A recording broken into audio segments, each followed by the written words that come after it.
자, 오늘 본문에 보면 그 시작이 새벽에라는 말씀으로 시작이 됩니다.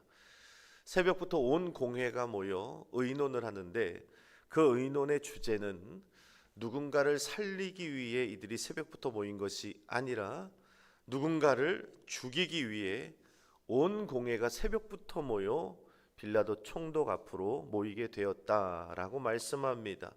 그렇게 대제사장들과 서기관과 장로들이 모여 죽이려고 의논하는 그 표적이 누군가 하면 바로 우리 예수님인 거지요. 저들은 예수님의 십자가형을 확정짓기 위해서 로마 황제에 대한 그 대항하는 정치범으로 누명을 씌워 빌라도 총독 앞으로 끌고 갑니다. 그리고 네가 유대인의 왕이냐라는 질문에 덫을 놓죠. 예수님께서 오늘 본문의 말씀에 보니까 2절 하반절에 예수께서 대답하여 이르시되 네 말이 옳도다라고 대답을 하십니다. 이렇게 대답할 것이라는 걸 안 저들은 왕이라 대답하면 반역자로 내몰아서 예수님을 십자가형으로 제거할 의도였습니다. 그런데 오늘 본문에 보면 이 빌라도는 이미 예수님이 죄가 없다는 사실을 알고 있었습니다. 유대 지도자들이 자신들의 시기로 예수를 넘겨주었다는 사실을 알고 있었죠. 그래서 10절 맨 마지막에 보니까 그는 대제사장들이 시기로 예수를 넘겨준 줄 알았더라라고 말씀하고 있는 거예요. 그래서 요한복음 19장 4절 이후의 말씀에 보면 이 빌라도는요, 예수님이 죄가 없다는 사실을 알고 온 백성들 앞에서 예수님의 죄가 없다는 사실을 공표합니다. 나는 그에게서 어떤 죄도 찾지 못하였노라 라고 선언을 합니다. 그리고 그 다음 12절 말씀에 보면 빌라도가 예수를 놓으려고 힘쓰니라 이런 구절이 나옵니다. 그러니까 빌라도는 예수님에게 죄가 없다는 사실을 알았고요, 그리고 그 예수를 놓아주려고 노력했다는 것입니다. 그렇게 오늘 본문 6절 이후에 보면 빌라도는 어떻게든 예수님을 풀어주기 위해 유월절 특사라고 하는 묘안까지 냅니다. 유대 관습에 따라 명절이 되면 이 죄인 한 사람을 풀어주는 관습이 있었는데 이 관습을 이용하여 예수님을 석방시키면 되겠다라는 생각을 하게 된 거죠. 그런데 문제는 뭐냐면 이 빌라도의 예상과는 전혀 다른 상황으로 흘러가게 되는 겁니다. 물론 유대 지도자들은 그렇다 쳐도 백성들이 오늘 어떻게 반응하냐면 며칠 전만 해도 예수님이 예루살렘 성에 입성하실 때 어떻게 했어요? 겉옷을 땅에 깔고 10m 되는 그 높은 종려나무에 올라가 가지를 꺾어다가 깔고 막 호산나 다윗의 이름으로 오시는 왕이요 이스라엘 왕이요 환호하며 외치던 저들이었는데 당연히 예수를 풀어주십시오라고 반응할 줄 알았는데 저들이 어떻게 반응하냐 하면 오히려 살인자 바라바를 외치는 거예요. 그리고 예수를 십자가에 못 박으라 살기 어린 눈빛을 보내며 빌라도를 향해 외치는 것을 보게 되는 겁니다. 자, 이제 빌라도는요 중요한 갈림길, 선택의 갈림길 앞에 서게 됩니다. 진리를 따를 것인가 민심을 따를 것인가 이 사이에 서게 됩니다. 그런데 그 순간 빌라도의 눈에 보이는 것이 있었으니 바로 동요하는 백성들이었습니다. 살기 어린 눈빛으로 폭동을 일으킬 것만 같은 민심의 모습이 보였다는 겁니다. 결국 빌라도는 자신의 마음과는 다른 결정을 하게 되지요. 양심을 저버리고 민심을 선택하게 됩니다. 예수가 죄가 없다는 사실도 알았고 그 예수를 풀어주기로 노력은 했지만 결국 민심의 동요를 따라 그는 예수를 저들에게 내어주게 됩니다. 그렇게 손을 씻으며 자신은 무죄하다고 말하지만 성경은 이 장면에 대해서 어떻게 기록하고 있냐면 요한복음 19장 16절에 이렇게 말씀합니다. 예수를 십자가에 못 박도록 그들에게 넘겨주니라 이렇게 말씀합니다.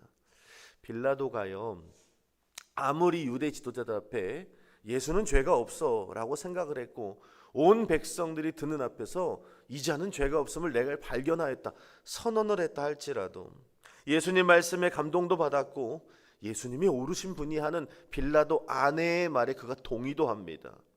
그러나 분명한 사실은 예수님이 본디어 빌라도의 결정에 의해 십자가에 못 박혀 죽으셨다고 성경은 말씀하고 있다는 거예요.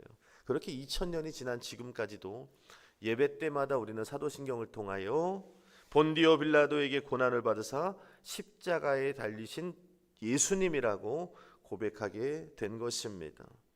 여러분, 이 본문은 우리에게 아주 중요한 메시지를 전하고 있는 겁니다. 우리들의 선택이 얼마나 중요한지, 오늘날 우리가 내리고 있는 이 결정들이 얼마나 중요한 결말을 가지고 있는지를 생각하며 선택하고 결정하라고 주님은 말씀을 통해 알려주고 계신 겁니다.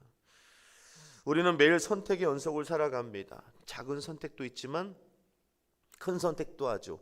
쉽게 선택하는 것도 있지만 복잡한 선택도 있습니다. 또 좁은 선택도 있지만 남들이 하는 넓은 선택을 따라갈 때도 있죠.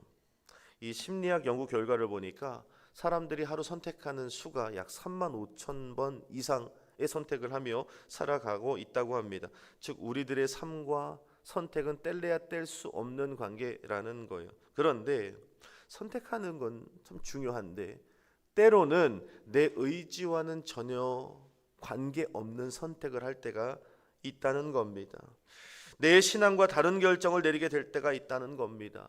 때로는 환경의 압박 때문에, 때로는 사람들의 시선 때문에, 내 위치와 내 입장 때문에 어쩔 수 없이 지극히 인간적인 결정을 할 때가 있어요.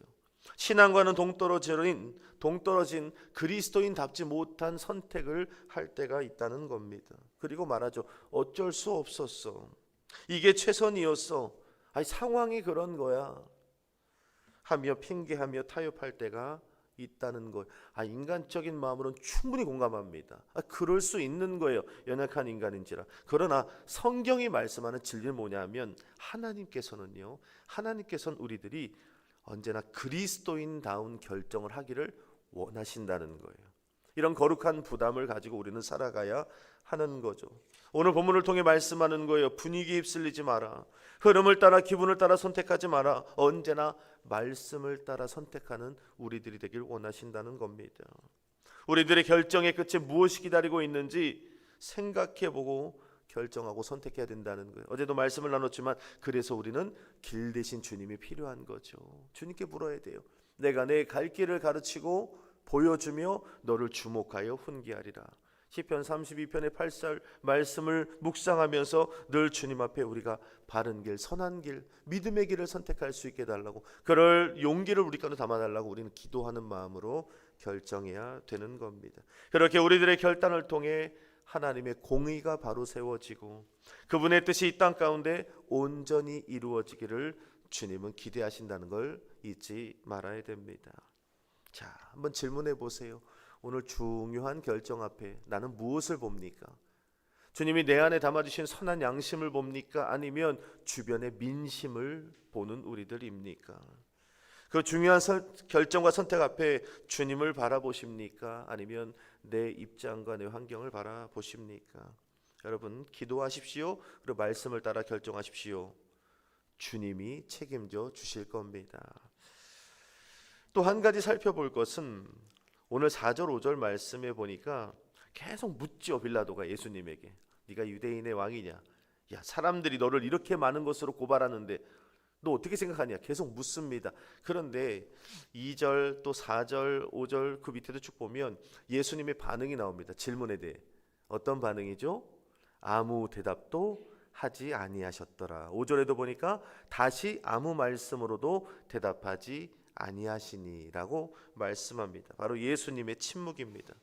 겟세마네 동산에서 예수님이 잡히신 후에 빌라도 법정을 지나 골고다 언덕 예수님의 십자가 도상에 오를 때까지 가상 7원이라고 하죠. 십자가 위에서 나지막하게 7마디를 외치신 것 외에는 예수님은 정말 끝까지 침묵하십니다. 아무 말씀도 하지 않으셨다는 거예요. 충분히 대변하실 수 있었죠. 자신을 변호할 수도 있었고 저들을 진리로 책망하시고 저들의 죄를 낱낱이 드러내시며 고발하실 수도 있었습니다. 그럼에도 불구하고 예수님은 침묵하시고 또 침묵하셨다는 거예요. 사람들은 끊임없이 묻는 거예요. 네가 유대인의 왕이라며, 네가 하나님의 아들이라며 아니 너가 스스로 구원해봐. 아니 우리들도 구원해봐. 끊임없이 조롱하고 자극시키며 질문합니다. 근데 예수님은 대답하지 않으세요. 침묵하시고 또 침묵하십니다. 저들은 예수님의 침묵을 무력함으로 받아들입니다. 능력 없음으로 받아들입니다. 연약함으로 포기한 상태라고 받아들입니다. 그런데 우리가 잘 알고 있죠. 예수님의 침묵은요, 예수님이 힘이 없어서가 아니라, 연약해서가 아니라, 포기한 상태가 아니라 이사야를 통해 예언하신 하나님의 뜻을 이루시기 위한, 하나님의 말씀을 이루시기 위한 예수님의 결단이었다는 걸 우리는 잊지 말아야 됩니다. 이사야서 53장 7절에 보니까 그가 곤욕을 당하여 괴로울 때에도 그의 입을 열지 아니하였으며 마치 도수장으로 끌려가는 어린 양과 털 깎는 자 앞에서 잠잠한 양같이 그의 입을 열지 아니하였도다. 아멘. 예언된 하나님의 말씀을 이루시기 위하여 침묵하셨다. 성경은 말씀합니다. 자, 그렇다면 우리들 역시 인생의 십자가를 앞에 둘 때, 여러 가지 고난과 연단이 찾아올 때 어떻게 해야 됩니까? 여러분, 우리는요 고난의 순간에 참 말을 많이 합니다. 억울하거나 손해보는 일을 만나게 되면 말이 많아집니다. 분노합니다. 변명하고 따지고 설명하려고 듭니다. 그러나 예수님 믿는 우리 그리스도인들은 고난 중에 너무 많은 말을 쏟아내지 말아야 합니다.